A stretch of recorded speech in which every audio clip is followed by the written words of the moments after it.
Hello again, fellow Whovians. This time, we're finally there. It's exactly how I felt when I actually got to watching his episodes in the first place, but we are finally to Matt Smith. So, Geronimo!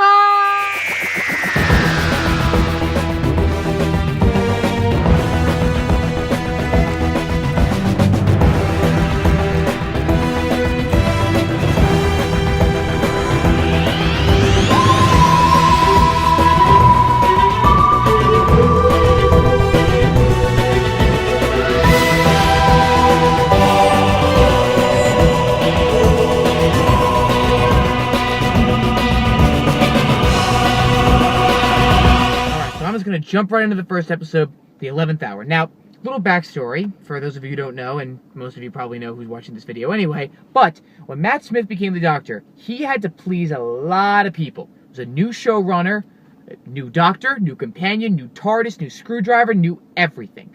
Everything was brand new, clean slate. And in New Who, after David Tennant being there for 4 years, some people just stopped watching the show, and some people didn't think that this guy, who nobody knew who he was going to be any good. But he was, and nowhere have I ever been proved wrong as to whether I would like a Doctor after my favorite has left.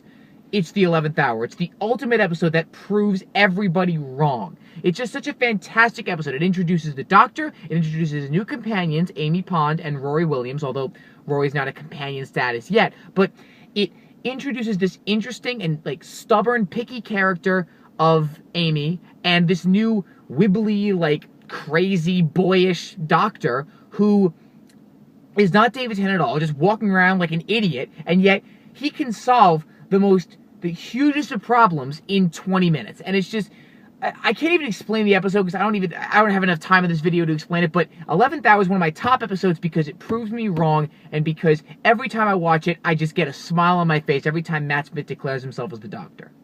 Alright, the next episode is another episode that I don't know if I've ever talked about underrated episodes, but if there's ever an underrated episode amongst my friends, it's this one, The Beast Below. I love The Beast Below. It's an episode that it's a good introduction to Matt Smith. It's one of those episodes that doesn't really connect much to the whole plot, the whole story, the whole thread of the wibbly-wobbly, timey-wimey stuff. Anyway, but it's just a good first companion story, and I'm going to hopefully get to more editorials about comparing the first companion stories, but this one's one of my favorites, The Beast Below, because it's a perfectly alien world that Amy is first experiencing with this new Doctor, and it's honestly the first time we've seen the new Doctor in action, and he has these new rules that I lie a lot, that I don't wander off, and it's kind of sort of introducing this framework of the Doctor, but not only that, it introduces the whole reintroduces the whole concept of setting your priorities. Toward the end of the episode, spoilers, when the Doctor has the choice of killing a harmless creature or killing everybody that's on board this flying vessel who are constantly forgetting things. It's like this dystopian society that can't be stopped, but Amy Pond steps in, takes a little bit of a risk that the Doctor wouldn't have normally taken, and just shows him, it just proves to him who he can be and who he's also not being at the same time. And it's just such a great episode, and I personally love it.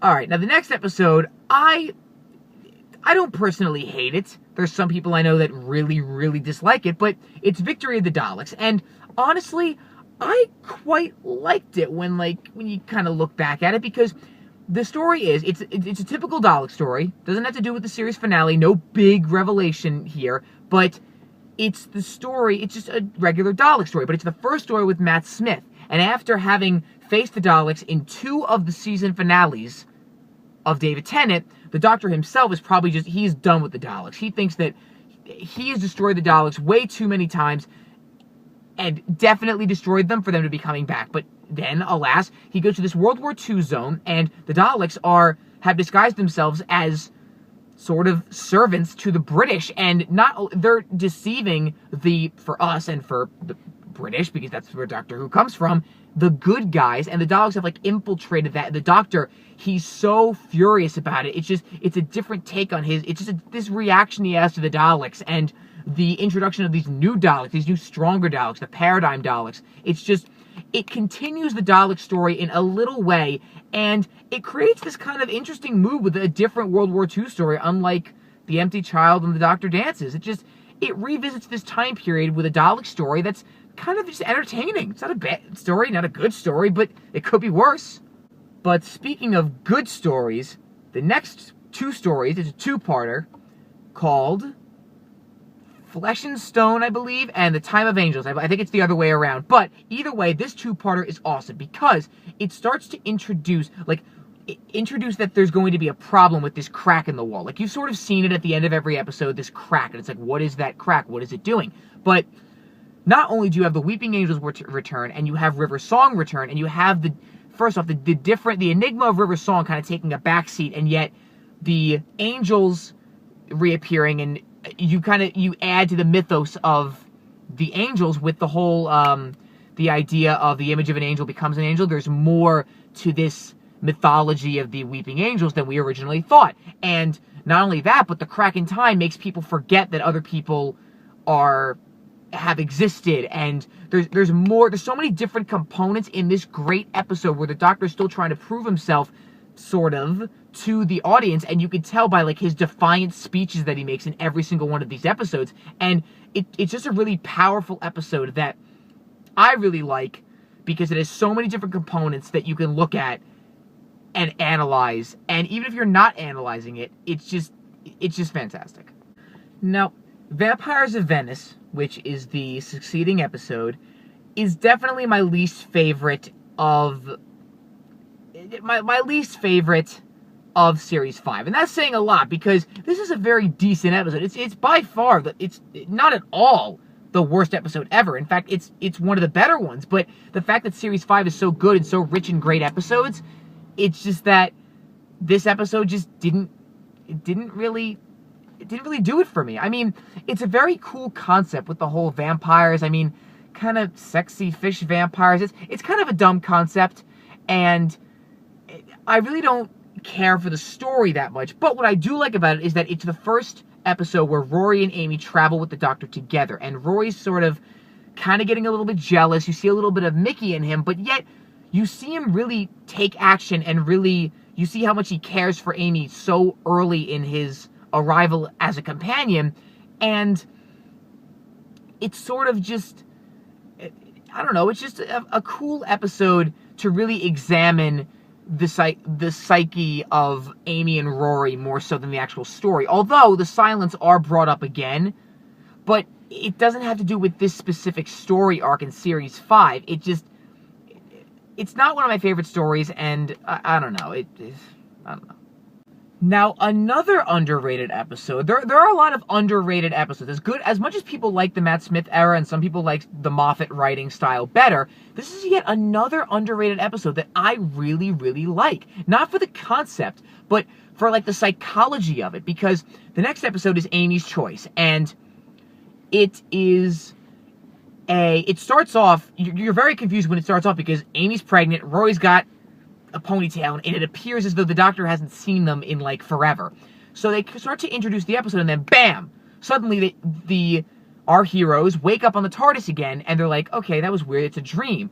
And then they realize that another impossible thing, like, that could have been impossible. But another impossible thing is happening, because there's a star made of ice.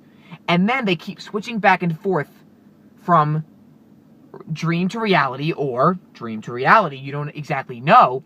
And the character that Toby Jones plays, which is the Dream Lord, which, spoilers, because I can't really say this without spoiling it, is like the anti-Doctor, and like the Dream Lord was him, and it's like, the concept itself with, like, the star itself and the weird old people in the village wasn't that great of an episode. That wasn't a great premise, but the psychology of having an anti-Doctor and, like, a character just as clever as the Doctor, and just the suspense of, oh god, when are they going to wake up in this next dream? And it's like, wait a minute, they could die in either one of these dreams, because when they're in the other reality is still happening, but they're just sleeping through it. So it's like they have to kind of manage two worlds and, like, manipulate it. And not only that, but the characters themselves are having a conflict, because toward the end, Rory dies, and Amy has to choose whether or not that's a dream and that's a reality, and then she chooses to die, and then the ending, it just seems like none of it, they were both dreams. And it's like they're just trying to manipulate your mind. And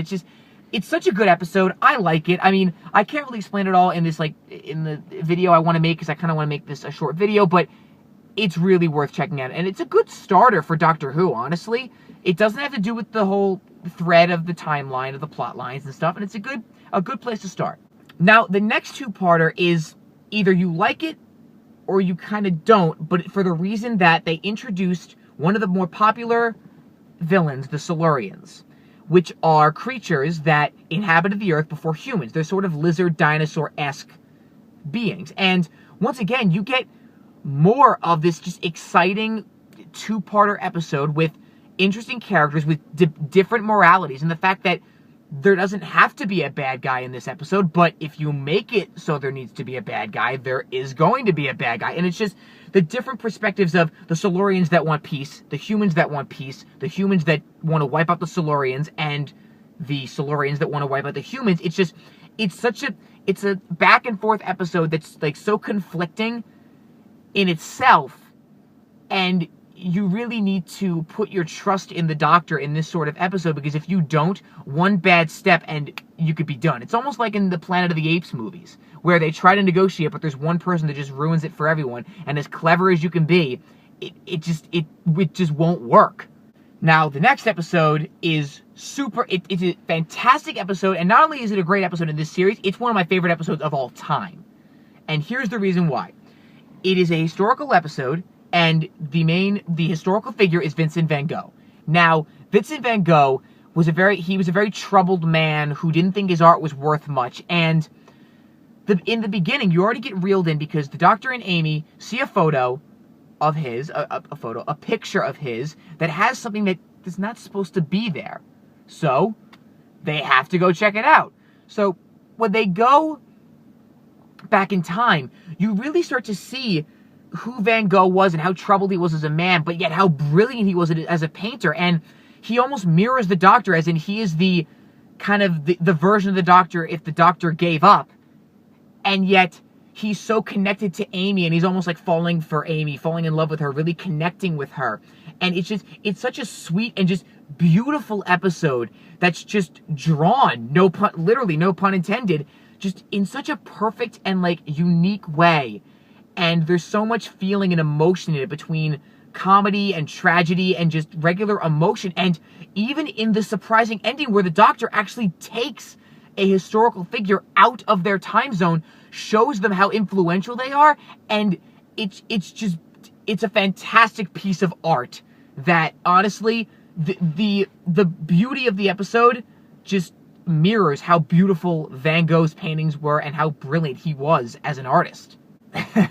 But then, after such a beautiful episode, we gotta go to one of the corny episodes. Now, this was sort of a filler episode, and it wasn't a Blink, like, you know, the episode Blink style, a Blink caliber episode. But, in fairness, it was a very funny episode. It introduced this funny little character named Craig, and showed what the Doctor would be like in, like, a domestic kind of environment, but also having this problem because he needs to be able to get Amy back and get the TARDIS back, while sort of solving this weird perspective issue about how there's a second floor, but wait, there is no second floor, and this and that, and all while trying to convince this guy Craig that he can trust in him enough to live with him. And he gets closer with Craig than more of the people he meets outside of his companions, and it's sort of an interesting middle ground between companion and just a regular character in an episode. Even with Captain Jack and River, you can even consider them companions because of how close he is,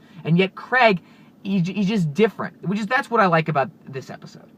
But then, the cracks in time all lead to this, a fantastic and mind-blowing series finale, which is a two-parter, I must say, and it is great. It brings back everything from the series, just gets put back into place. There's clever moments.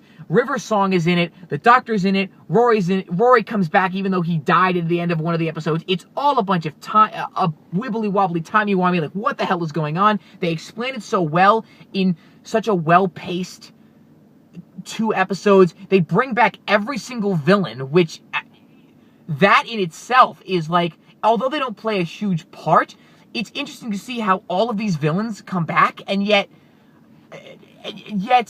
it's just, oh man, I don't know. They're not villains. Like, they want to stop this thing in the universe that's even more powerful than the Doctor, and it's this mystery. It just makes you speechless. It makes you speechless how genius and how many angles there are to this one aspect, and yet there's still mysteries that obviously have yet to be discovered, because if you've seen series 6 and 7 and the Day of the Doctor and the Time of the Doctor, you'll get what I'm saying. But they're just such well-written episodes in terms of the story and the dialogue, and it just all works out in the end to this, like, to honestly, a happy little ending that you can kind of tie up with a bow, which, honestly, not many Doctor Who series finales have ended that way, if any, because think about it. Series 1 ended with Eccleston leaving. Series 2 ended with Rose leaving. Series 3 ended with Martha leaving. Series 4 ended with Donna leaving. And the Christmas specials and all those specials ended with David Tennant regenerating. So we finally get like this happy ending, and we're sort of content with, okay, we have started fresh. There's a companion that's going to stay on. There's a Doctor that's going to stay on. And it gives you confidence for the future for all these great episodes to come. Well, that's my kind of analysis and brief feelings about the episode, sort of off the top of my head. The rankings are in the comments below, as usual. Like, comment, subscribe, and I guess I'll see you guys in my next video. So, Geronimo.